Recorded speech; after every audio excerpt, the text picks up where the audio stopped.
Welcome back. We're going to cover Romans 1 and 2 today. And last time we went through the intro. And we want to remind us that when we're talking about Romans, much of this book is being written to a church full of Jews and Gentiles. Once again, two groups of people that normally wouldn't be comfortable with each other. And I bring this up because a lot of what we're going to cover today will kind of refer back to that dynamic. So Romans 1 and 2, we're going to get right into it, get into a little bit in chapter 3. The first part of Romans, after Paul announces who he is, what he's doing, and his desire for the church in Rome, he starts to talk about a topic, and the word for the day is going to be sin. Now, I just want to share a little bit of insight. The word for sin is actually a Greek word called Martano. Try saying that, Martano. Yeah, I can't even say it. What do we think about when we think about sin? I think a lot of us think it's like the bad stuff, right? The word hamartano, I want you to imagine an archer. The archer is drawn back, shooting towards the target, and he misses. The word hamartano in Greek literally means to miss the mark. And we're going to come back to that in a minute because there's some elements of that are relevant to what Paul's trying to do when he's talking about sin. It's kind of important because this word occurs in some form 50 times in the book of Romans. And that's the most of any book of the New Testament. So generally we're studying the Bible, something gets repeated a lot. We're kind of thinking it's important, right? So sin, missing the mark, is an important topic in Romans. So he introduces himself, says what he wants to do, greets the church, gives his thesis statement. I'm not ashamed of the gospel, for it is the power of God for salvation to everyone who believes, to the Jew first and also to the Greek. And then for the rest of chapter 1, if you read it, what you'll notice is he goes through all of these different real life examples of sin. And this is where he talks about how they exchanged God's glory for images. They exchanged God's truth for a lie.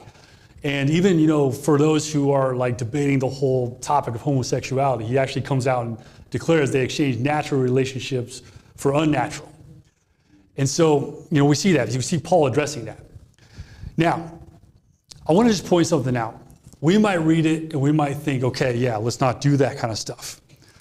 The people reading this letter for the first time, mostly the Jewish and also the Gentiles who had converted to the church, would have read this and they would have said, yeah, we don't do that stuff. That's the bad stuff that all the bad people do, right? And so Paul is just kind of setting this up. And what Paul does is he does this thing that a lot of prophets would do, is he kind of declares something sinful that the other people do. But watch what he does to start in chapter 2, verse 1. He says, therefore you have no excuse, O man, every one of you who judges. For in passing judgment on another, you condemn yourself, because you, the judge, practice the very same things. But I want you to think about this. You're a Jewish believer. You've kept the law. You don't do those bad things. And then Paul hits you with this. It's wait a second, I don't do those things. Why are you telling me that I do the same things when they are clearly doing the bad stuff? Now, I want to point something out. Remember what the word sin means. Missing the mark. I want to just point out that the same word applies whether you just totally go like this and shoot it in the sky, or whether you miss it by that much. You know what both of those situations have in common? You're still missing the mark. And this is what Paul is trying to point out to the Jewish believers. I want to just also point something else out, is that if you're a Jewish believer, you've been raised to think you are God's people. And because you're God's people, you're good with God.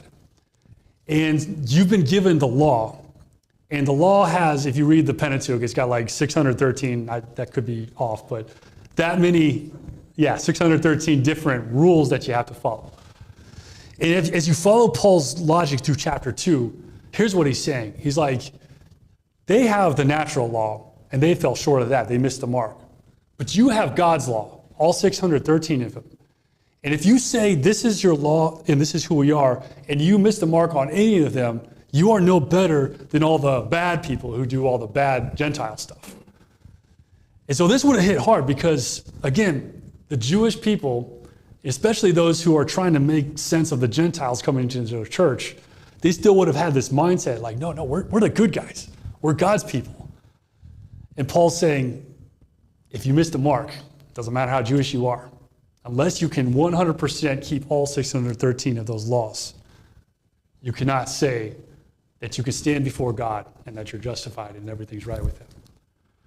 And so this would have really hit hard because, again, I'm Jewish. I'm good with God. And Paul's saying, just being Jewish, just being God's people, just being whatever you want to fill in the blank with, whatever identity that we've maybe held on to, that identity is not enough in and of itself to make you right with God.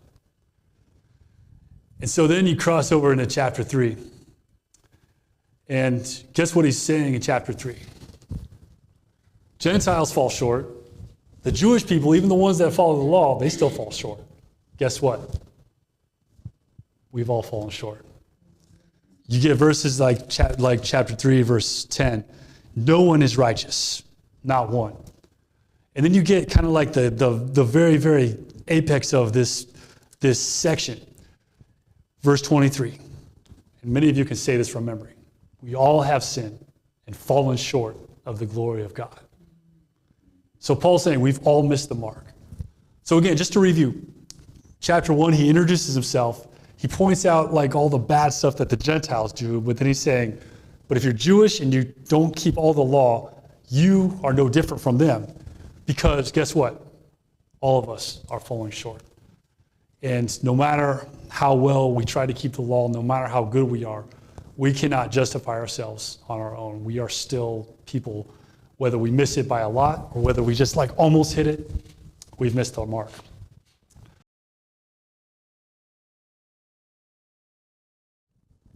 Imagine you're a Jewish believer at the time. Imagine you lived all your life thinking, I'm good with God because I'm one of God's people, I'm Jewish. Take a look at chapter 2. Which part of that chapter would have really hit hard at your identity as God's people?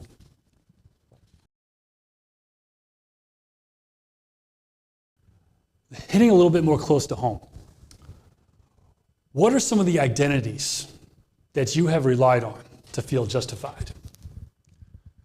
Things that you might say, because I do this or because I'm this, we're good, right? Have you ever attempted to feel secure because somebody else's sin was worse than yours? Have you ever made yourself try to feel good about yourself because you saw somebody missing the mark worse than you missed the mark? And so I must not be doing that bad. So take some time, discuss these as a small group, and God bless your small group discussions.